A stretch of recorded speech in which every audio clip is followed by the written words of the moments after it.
This is one of my favorite desserts. It tastes great and it is packed with protein, 185 grams for the whole cheesecake. So if you ever feel the urge to binge on desserts, this would be the one to choose. Bulk of the protein comes from a farmer's cheese.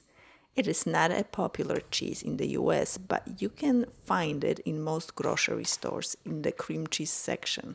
They usually sell Friendship brand. No salt added is the way to go.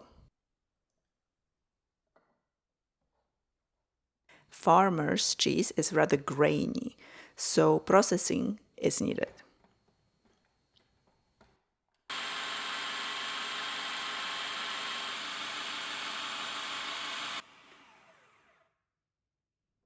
I'm going to need 8 whole eggs.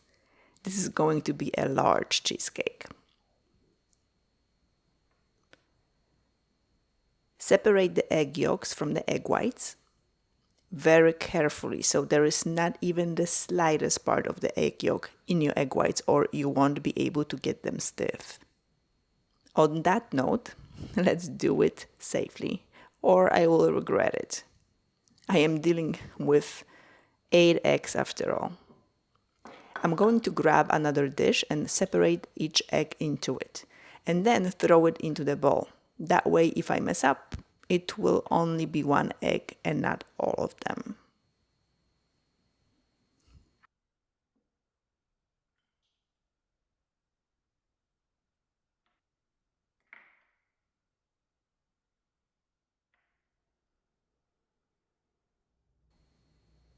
Pinch of salt and beat the egg whites on high speed until they form stiff peaks.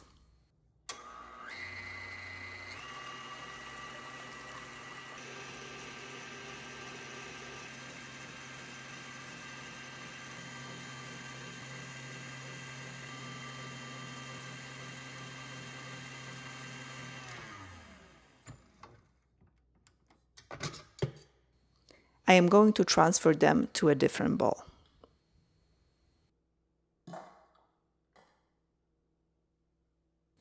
Add the yolks,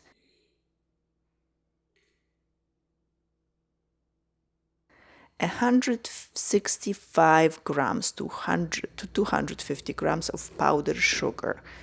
I prefer it to be on the lower side. I will add chocolate on top so the cheesecake will be sweet enough for me. But you can play with the amount of sugar and see where your sweet spot is. No pun intended. 1 teaspoon of vanilla extract. Start on low speed so you don't get blasted with all the powdered sugar.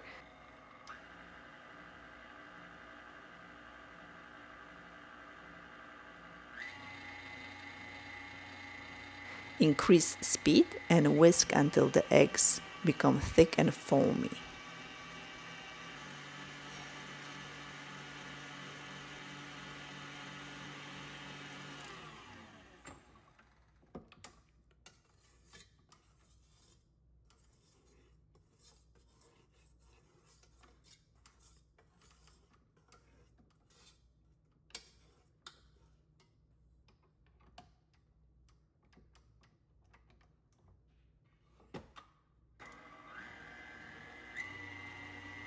The original recipe, there's always an original recipe if you didn't notice yet, called for butter.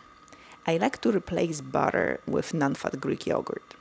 It always works for me very well, so this time I will do the same. So 8 ounces or 250 grams. This is my first time making this recipe, so I am a bit nervous how it will turn out.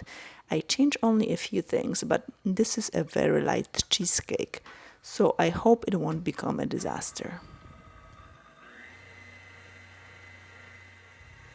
Here I have 32 ounces of that creamed farmer's cheese. I will add a bit of it at a time.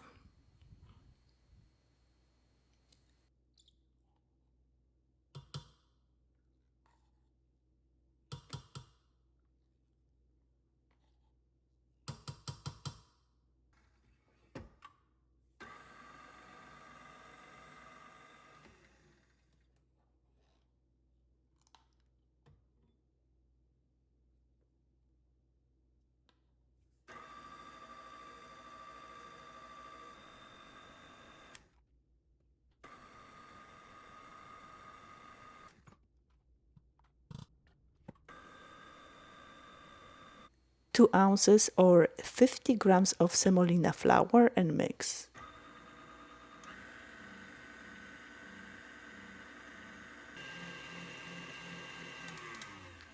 And lastly, I'm going to incorporate the egg whites into the batter.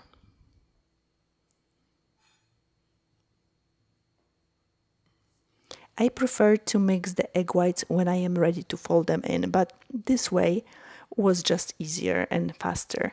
As you can see, the egg whites already started to separate. I also noticed that when they freshly beat, they are much easier and smoother to incorporate.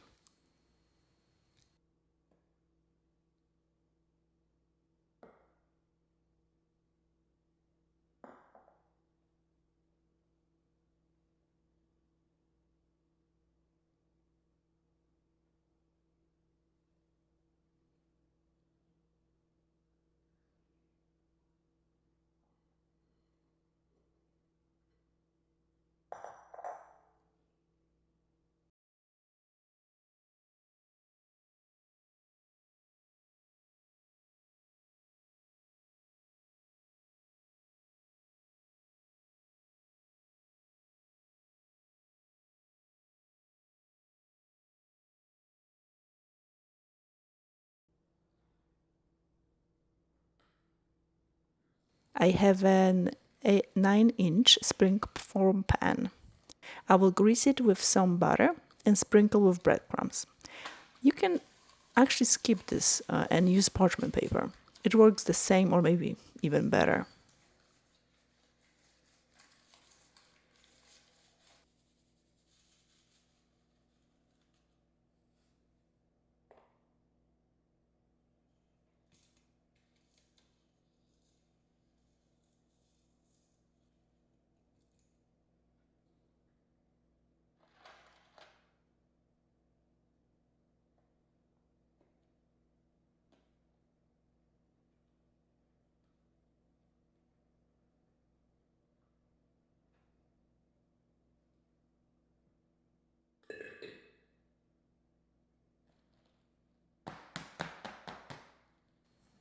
Bake at 350 Fahrenheit for about 60 minutes.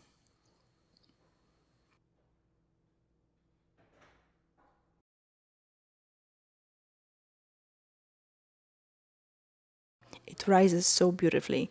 Unfortunately, it always collapses some.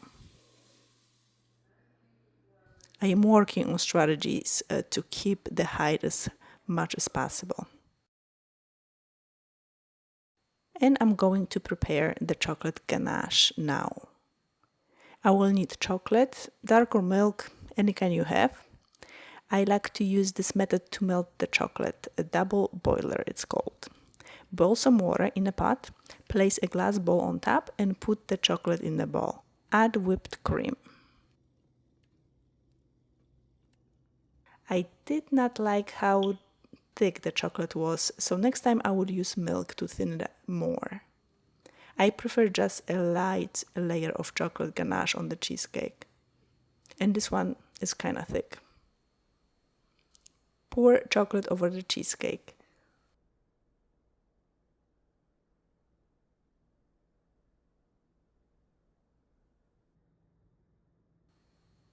I am not in love with the look, but I can already tell I will be loving the flavors. The smell tells me so. The whole cheesecake without the chocolate has about 2,800 calories and 185 grams of protein. So if you divide it into 12 servings, you will have 234 calories and 15 grams of protein per serving. Not so bad for a dessert. The texture is amazing. I am really happy with this.